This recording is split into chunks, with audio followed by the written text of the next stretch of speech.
Hi friends, welcome back to my channel. இன்னைக்கு நம்ம பார்க்க போகிற வீடியோ என்னென்னு பார்த்தீங்கன்னா, பணம் தரும் மயிலிறகு பரிகாரம் பற்றி தான் பார்க்க போகிறோம். இன்று இந்த வார்த்தைகளை கேட்டால் மட்டும்தான் மனிதனுடைய முகத்தில் சிரிப்பே வருகிறது. இந்த வார்த்தைகளை கேட்டால் மகிழ்ச்சியில், ஆனந்தத்தில், சந்தோஷத்தில் மூழ்காதவர்கள் யாருமே இருக்க முடியாது. ஆமாங்க, அந்த வார்த்தை என்னன்னு தெரிஞ்சதா? காசு, பணம், துட்டு, மணி. இதுதாங்க இன்றைய மனிதர்களின் வாழ்க்கை சந்தோஷமாக இருக்கிறது. எந்த ஒரு வீட்டில் பணம் காசு இல்லையோ அந்த வீட்டில் இன்று சந்தோஷம் இல்லை. அந்த காலத்தில் சந்தோஷத்திற்கும் நிம்மதிக்கும் முக்கியத்துவம் கொடுக்கப்பட்டது. இந்த காலத்தில் ஆடம்பரமான வாழ்க்கைக்கும் கடன் வாங்குவதற்கும் வெறும் பணத்திற்கு மட்டும்தான் முக்கியத்துவம் கொடுக்கப்படுகிறது. பணம் இல்லையே பிணம் என்ற நிலைமைக்கு நாம் வந்துவிட்டோம். உங்களுக்கும் வீட்டில் பண பிரச்சனை, வாஸ்து பிரச்சனை, சண்டை சச்சரவுகள் என்று பல வகைப்பட்ட தொந்தரவுகள் இருக்கிறதா? எல்லாவற்றிற்குமே ஒரு எளிமையான தீர்வு இருக்கிறது. அதைத்தான் இன்றைய ஆன்மீகம் சார்ந்த இந்த வீடியோவில் நாம் பார்க்க போகிறோம். வீடு சுத்தமாக இருந்தால் எந்த வாஸ்து தோஷமும் எந்த கெட்ட நேரமும் நம்ம எதுவுமே செய்யாது. வீடு சுத்தமாக இருக்க வேண்டும். தினமும் எந்த வீட்டில் விளக்கேற்றி வாசம் நிறைந்த சாம்பிராணி தூபம் ஏற்றி வைத்து குலதெய்வ வழிபாடு செய்யப்படுகிறதோ அந்த வீட்டில் வாஸ்து தோஷத்தால் பிரச்சனை இருக்காது.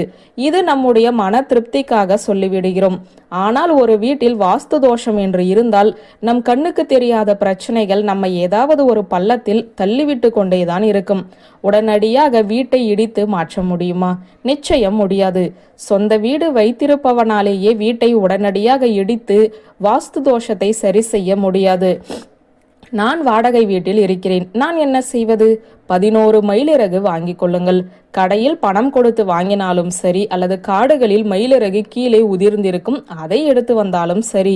மயிலை கஷ்டப்படுத்தி மயிலிறகை மயிலிடமிருந்து பிடுங்கி கொண்டு வரக்கூடாது. அது மிகப்பெரிய பாவம். இந்த மயிலிறகை வாங்கி வந்து 11 மயிலிறகையும் ஒன்றாக ஒரு டேப் போட்டு ஒட்டி கொள்ளுங்கள், அல்லது நூல் போட்டு கட்டி கொள்ளுங்கள், அல்லது ரப்பர் பேண்ட் போட்டுக் கொள்ளுங்கள். அது உங்களுடைய இஷ்டம்.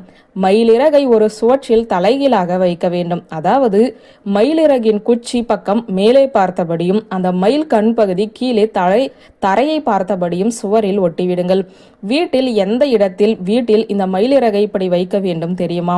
நீங்கள் வீட்டிற்குள் நுழைகிறீர்கள். நிலைவாசல் கதவை திறந்த உடனேயே உங்களுக்கு நேர் எதிராக எந்த இடம் தெரிகிறது அந்த இடத்தில் சுவரில் இந்த மயிலிறகை வைத்து விட்டாலே வீட்டிற்குள் எந்த கெட்ட தோஷமும் வராது. வீட்டில் இருக்கும் வாஸ்து தோஷமும் சரியாகும். பிறகு எல்லா பிரச்சனைகளும் ஒரு முடிவுக்கு வந்து உங்களுடைய வீட்டில் பணம் காசு சரமாரியாக புழங்க துவங்கும். சந்தோஷமாக நீங்களும் காசு, பணம், துட்டு, மணி என்ற பாடலை பாடலாம். ஆமாங்க, சந்தோஷம் என்ற வார்த்தை நம்முடைய முகத்தில் எப்போது வருகிறது? பணம் காசு நம் கைக்கு வரும்போதுதான். என்ன செய்வது? இன்றைய கலியுகம் அந்த அளவுக்கு மனிதனை ஆட்டி வைக்கிறது. வேறு வழியும் கிடையாது. இது போல ஏதாவது பரிகாரத்தை செய்து பாருங்கள். மந்திரத்தில் மாங்காய் கிடைக்கிறதா என்று பார்ப்போம். அதற்காக பரிகாரத்தை செய்துவிட்டு அமைதியாக இருக்கக்கூடாது. முயற்சிகளை மேற்கொள்ள வேண்டும். நிச்சயமாக உங்களுக்கான கஷ்டம் தீரும் என்ற தகவலை சொல்லி இந்த வீடியோவை நிறைவு செய்கிறேன். நன்றி, வணக்கம்.